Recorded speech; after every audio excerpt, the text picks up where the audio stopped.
നമസ്കാരം, ഞാൻ doctor Vipin V P, consultant endocrinologist at Aster Medicity Kochi. നമുക്കറിയാം നവംബർ 14 വേൾഡ് ഡയബറ്റീസ് ഡേ ആണ്. 1991 ആദ്യമായിട്ട് വേൾഡ് ഡയബറ്റീസ് ഡേ എന്നൊരു കൺസെപ്റ്റ് WHO-യും ഇൻ്റർനാഷണൽ ഡയബറ്റിക് ഫെഡറേഷനും കൂടി ഒരുമിച്ച് കൊണ്ടുവന്നത്. ഇങ്ങനൊരു ഡേയുടെ ഇമ്പോർട്ടൻസ് എന്താണെന്ന് പറഞ്ഞിട്ടുണ്ടെങ്കിൽ ലോകത്തുള്ള ഡയബറ്റീസ് ഉള്ള പേഷ്യൻസിനെയും ബാക്കിയുള്ള ആൾക്കാരെയും ഡയബറ്റീസിനെ പറ്റി ബോധവാന്മാരാക്കുകയും അതുവഴി അത് പ്രിവെൻറ്റ് ചെയ്യും, അതിൻ്റെ കോംപ്ലിക്കേഷൻസ് പ്രിവെൻറ്റ് ചെയ്യും, അതുപോലെ ഒരു ഡയബറ്റീസിൻ്റെ പ്രിവലൻസ് കുറയ്ക്കുക എന്നുള്ള ഉദ്ദേശത്തോട് കൂടിയിട്ടാണ് ഇങ്ങനെയൊരു ഡേ സെലിബ്രേറ്റ് ചെയ്യുന്നത്. ഇതിൻ്റെ ഓരോ വർഷവും വേൾഡ് ഡയബറ്റീസ് ഡേക്ക് ഓരോ തീം ഉണ്ടാവും. ആ തീമിന് വേണ്ടിയിട്ടാണ് ആ ഒരു വർഷത്തെ പ്രവർത്തനങ്ങൾ നടക്കുന്നത്. വേൾഡ് ഡയബറ്റീസ് ഡേ ഒരു ലോഗോ എന്ന് പറഞ്ഞിട്ടുണ്ടെങ്കിൽ ഒരു ബ്ലൂ സർക്കിളാണ്. It indicates unity to fight against diabetes. അതുപോലെ 2025 നമ്മൾ വേൾഡ് ഡയബറ്റീസ് ഡേ തീം നമ്മൾ എടുത്ത് നോക്കുകയാണെങ്കിൽ ഡയബറ്റീസ് ആൻഡ് വെൽബീയിങ് എന്ന് പറഞ്ഞ തീമാണ്. അതിലെ സ്പെഷ്യൽ ഫോക്കസ് എന്താണെന്ന് പറഞ്ഞിട്ടുണ്ടെങ്കിൽ diabetes and workplace and wellbeing of patients with diabetes in work place എന്നുള്ളതാണ് ഈ പ്രാവശ്യത്തെ മെയിൻ മോട്ടോ. നമുക്ക് പല പേഷ്യൻസും നമ്മൾ ഒ പിയിൽ വരുന്ന സമയത്ത് നമ്മൾ അവരോട് കാഷ്വലായി ചോദിക്കാറുണ്ട്, നിങ്ങൾ എവിടെയാണ് വർക്ക് ചെയ്യുന്നത്?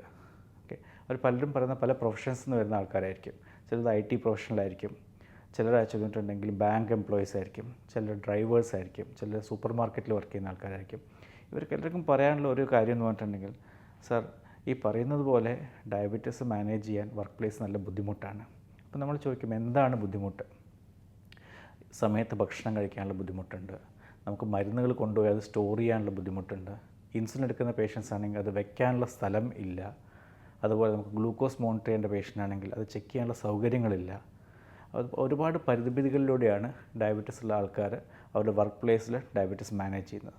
ഇവരോടൊക്കെ ചോദിക്കുമ്പം അവർ 6 days ഇൻ എ വീക്കെങ്കിലും വർക്ക് ചെയ്യുന്ന ആൾക്കാരാണ്. ബാക്കി ഒരു ദിവസം മാത്രമാണ് അവർക്ക് ഫ്രീ ആയിട്ട് കിട്ടുന്നത്. ആ പല പേഷ്യൻസും ആ ദിവസങ്ങളിൽ മാത്രമാണ് പ്രോപ്പറായിട്ട് ഡയറ്റ് കൺട്രോൾ ചെയ്യുന്നതും എക്സസൈസ് ചെയ്യുന്നതും ഷുഗർ മോണിറ്റർ ചെയ്യുന്നതും.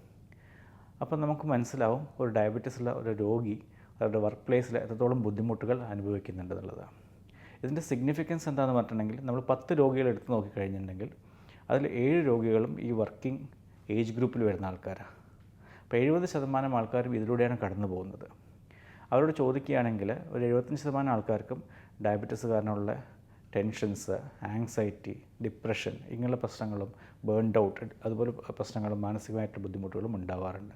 അതിലൊരു കാരണം വർക്ക് പ്ലേസിലുള്ള അവരുടെ ഡയബറ്റീസ് മാനേജ് ചെയ്യാനുള്ള ബുദ്ധിമുട്ടും കൂടിയാണ്. അതുകൊണ്ട് തന്നെ ഈ വർഷത്തെ വേൾഡ് ഡയബറ്റീസ് ഡേയുടെ തീം നമ്മുടെ wellbeing of patients in with diabetes in work place വളരെ ഇമ്പോർട്ടൻ്റ് ആയിട്ടൊരു കാര്യമാണ്. അപ്പോൾ നമുക്ക് എങ്ങനെ ഈ വർക്ക് പ്ലേസിലെ ഡയബറ്റീസ് മാനേജ്മെൻറ്റ് ഇമ്പ്രൂവ് ചെയ്യുക എന്നുള്ളതാണ് നമ്മൾ ശ്രദ്ധിക്കേണ്ടത്. അപ്പോൾ ഈ പ്രാവശ്യത്തെ world diabetes day theme focus ചെയ്യുന്നത് എംപ്ലോയീസ് ആൻഡ് എംപ്ലോയേഴ്സ് രണ്ടുപേരെയാണ്. എംപ്ലോയീസും അവരുടെ വെൽബീയിങ്ങിന് വേണ്ടി നമ്മൾ ശ്രമിക്കണം, അതുപോലെ എംപ്ലോയേഴ്സും അതിന് ഫെസിലിറ്റീസ് ഉണ്ടാക്കാൻ വേണ്ടി ശ്രമിക്കണം എന്നുള്ളതാണ് പറയുന്നത്. ഡയബറ്റീസ് ഉള്ള പേഷ്യൻസ് ആണെങ്കിൽ ഏറ്റവും ഇമ്പോർട്ടൻ്റ് ആയിട്ട് കാര്യം ഈ ഡയബറ്റീസ് ഒരു മോശപ്പെട്ട അസുഖമാണെന്നുള്ള സ്റ്റിഗ്മ മാറ്റണം. ഡയബറ്റീസ് ഉള്ള ആൾക്കാർക്ക് പലപ്പോഴും നേരിടേണ്ടി വരുന്ന അവരെ കൊണ്ട് ഡയബറ്റീസ് ഉണ്ട്, അവർക്ക് പറ്റില്ല, പലപ്പോഴും അവരെ നെഗ്ലക്റ്റ് ചെയ്യപ്പെടുക അല്ലെങ്കിൽ അവോയ്ഡ് ചെയ്യപ്പെടുകയൊക്കെയാണ് ചെയ്യുന്നത്. ഇതൊരു നെഗറ്റീവായിട്ടുള്ള ഇമ്പാക്റ്റാണ് അവരുടെ ലൈഫിൽ ഉണ്ടാക്കുന്നത്. അത് മാറണം. ഡയബറ്റീസ് ഉള്ള ആൾക്കാർക്കും ബാക്കി എല്ലാ ആൾക്കാരെ പോലെ വർക്ക് ചെയ്യാൻ പറ്റുന്നതാണ് സത്യം. അതുപോലെ അവർക്ക് വേണ്ടിയിട്ട് നമുക്ക് സമയത്ത് ഭക്ഷണം കഴിക്കാനുള്ള ഒരു സൗകര്യം ഏർപ്പെടുത്താനുള്ള ഏറ്റവും ഇമ്പോർട്ടൻ്റ് ആയിട്ടൊരു കാര്യമാണ്. അപ്പം ഈ പലപ്പോഴും പ്രഗ്നൻറ്റ് ലേഡീസൊക്കെ ആണെങ്കിലും ഡയബറ്റീസ് ആൾക്കാരാണെങ്കിൽ പറയാറുണ്ട് സമയത്ത് ഭക്ഷണം കഴിക്കാൻ പറ്റുന്നില്ല, കാരണം സീറ്റിൽ നിന്ന് എണീക്കാൻ പറ്റുന്നില്ല. അത് മാറണം. കൃത്യമായ സമയത്ത് ഭക്ഷണം കഴിക്കുക എന്നുള്ളതാണ് ഫസ്റ്റിലത്തെ ആയിട്ടുള്ള കാര്യം.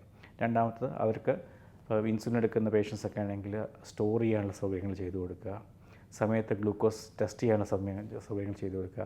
ഇതൊക്കെ വളരെ 1-2 മിനിറ്റിൻ്റെ കാര്യങ്ങളേ ഉള്ളൂ. ഇങ്ങനെ നമ്മൾ ചെയ്യുന്നത് കൂടെ വർക്ക് പ്ലേസിൽ നമ്മൾ ഡയബറ്റീസ് മെലിറ്റസ് മാനേജ് ചെയ്യാനുള്ള സൗകര്യങ്ങൾ കൂടും. അത് അവരുടെ ലൈഫിൽ ഒരു പോസിറ്റീവ് ഇമ്പാക്റ്റ് ഉണ്ടാക്കും.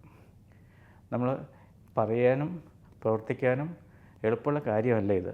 എന്നാൽ പോലും ഞാനിപ്പോൾ വർക്ക് ചെയ്യുന്ന ആസ്റ്റർ മെഡിസിറ്റിയിലാണ്. നമ്മൾ എടുത്തു വരുന്ന പേഷ്യൻസിനോടാണെങ്കിൽ നമ്മൾ പറയാറുണ്ട്. അതുപോലെ തന്നെ നമ്മളുടെ ഇവിടെ ഡയബറ്റീസിലെ ആൾക്കാർ വർക്ക് ചെയ്യുന്നുണ്ട്. അവരുടെ ഉന്നമനത്തിനും കൂടി വേണ്ടിയിട്ട് നമ്മൾ ഈ വേൾഡ് ഡയബറ്റീസിൻ്റെ കൂടെ ഒരുമിച്ച് പ്രവർത്തിക്കുന്നതാണ്.